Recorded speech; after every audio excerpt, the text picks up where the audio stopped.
আসসালামু আলাইকুম বন্ধুরা, সবাই কেমন আছেন? আশা করি আল্লাহর রহমতে ভালো আছেন। বন্ধুরা, পুঁই শাক তো আমরা কম বেশি সবাই খাই। আজকে একটু ভিন্ন রকম করে রান্না করব। এভাবে রান্না করলে বন্ধুরা ছোট বড় সবাই আঙুল চেটে পেটে অনায়াসে ভাত খাবে। বন্ধুরা, আজকে আলু দিয়ে, ডিম দিয়ে, পুঁই শাক দিয়ে সুন্দর একটা রেসিপি করব বন্ধুরা। খুবই মজাদার একটা রেসিপি। আশা করি সম্পূর্ণ ভিডিও দেখবেন, দেখলে অবশ্যই আপনাদের ভালো লাগবে। আসেন মূল ভিডিওতে চলে যাই, কেমন করে রান্না করি সেটা আপনাদেরকে একবার দেখাই, দেখলে অবশ্যই ভালো লাগবে। শাকটা আমি সুন্দর করে কেটে কুটে নিয়েছি। এখন আমি পরিষ্কার করে সুন্দর করে এটাকে ধুয়ে নিব। আমার ধোয়াটা হয়ে গেছে।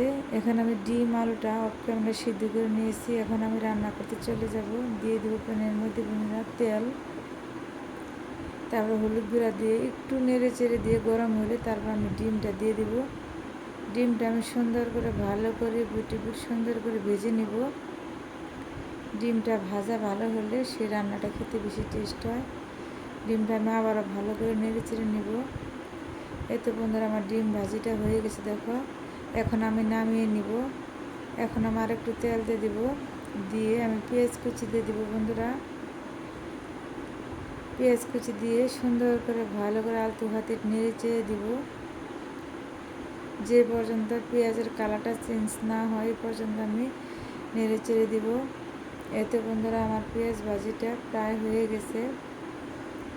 এখন আমি দিয়ে দেবো বন্ধুরা জিরা বাটা, আদা বাটা, পেঁয়াজ বাটা, কাঁচামরিচ বাটা দিয়ে সুন্দর করে এটাকে আলতু হাতে নেড়ে চেড়ে দিব, মানে পেঁয়াজের কাঁচা গন্ধটা চলে যায়। এখন দিয়ে দেবো হলুদ গুঁড়া, মরিচের গুঁড়া, ধনিয়ার গুঁড়া দিয়ে সুন্দর করে আবার মশলাটা ভালো করে নেড়ে চেড়ে নিব।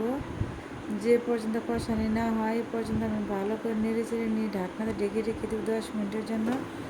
বন্ধুরা, মশলা যত কষানি ভালো হবে রান্না খেতে তত টেস্ট হবে। দেখো, তেলটা যেরকম এরকম উপরে বেশি উঠবে, তখন বুঝে নেবেন মশলাটা কষানি হয়ে গেছে। এখন আমি সেই পুঁই শাকের ডাঁটিটা দিয়ে দিব। ডাঁটিটা যেহেতু একটু শক্ত টাইপের, এটাকে আমি সুন্দর করে আগে প্রথমে ভালো করে নেড়ে চেড়ে কষিয়ে নিয়ে একটু সিদ্ধ করে নেব। কষিয়ে নিয়ে ভালো করে ঢাকনাতে ঢেকে রেখে 10 মিনিটের জন্য। এতে বন্ধুরা দেখো কত সুন্দর কষানিটা হয়ে গেছে। এখন আমি আলুটা আমি একটুকা মাখিয়ে আদা ভাঙা করে নিয়েছিলাম, সেটা আমি দিয়ে ভালো করে সুন্দর করে এটাকে নেড়ে চেড়ে দিব, যেন নিচে লেগে না যায়। সুন্দর করে আলতু হাতে ভালো করে নেড়ে চেড়ে কষিয়ে নিয়ে এখন বন্ধুরা আমি পর্যায়ে এই যে শাকটা রেখেছিলাম যে ধুয়ে, ওই শাকটা আমি এখন দিয়ে দিব। শাকটা দিয়ে বন্ধুরা আমি সুন্দর করে ভালো করে দিয়ে নিব। দিয়ে আমি বন্ধুরা ঢাকনাতে ঢেকে রেখে দেবো একটুকা, জানি শাকটা একটু মজে যায়। ঢাকনা ঢেকে রেখে দিয়ে আমি এই যে সুন্দর করে ভালো করে আলতু হাতে নেড়ে চেড়ে দিব। বন্ধুরা, এই পুঁই শাক এই ডিম দিয়ে এভাবে আলু দিয়ে রান্না করলে সে রান্নাটা আপনারা একবার খেলে এর স্বাদ কখনো ভুলতে পারবেন না। সবাই বলবেন যে এটা আবার রান্না করে খাই। এটা এরকম একটা মজা বন্ধুরা, কি বলবো, আপনারা একবার ট্রাই করে রান্না করে খেয়ে দেবেন। খুবই একটা মজার তরকারি বন্ধুরা। আমি একটু পানি দিয়ে আবার ভালো করে নেড়ে চেড়ে কষিয়ে নিব। বন্ধুরা, এটা হচ্ছে এরকম একটা তরকারি, মানে রসালো রসালো টাইপের, আর শাকটা এরকম সফট হয় বন্ধুরা, নরম, মানে মুখে দিলে ভাতের সাথে গলে যায়, এত টেস্ট। বন্ধুরা, ডিমটা দিয়ে আমি আবারও সুন্দর করে ভালো করে নেড়ে চেড়ে কষিয়ে নিব। জানি ডিমের ভিতরে একটু মশলাটা ঢুকে ডিমের ঘ্রাণে যেন সবজিটা একটু মজে যায় তেলে।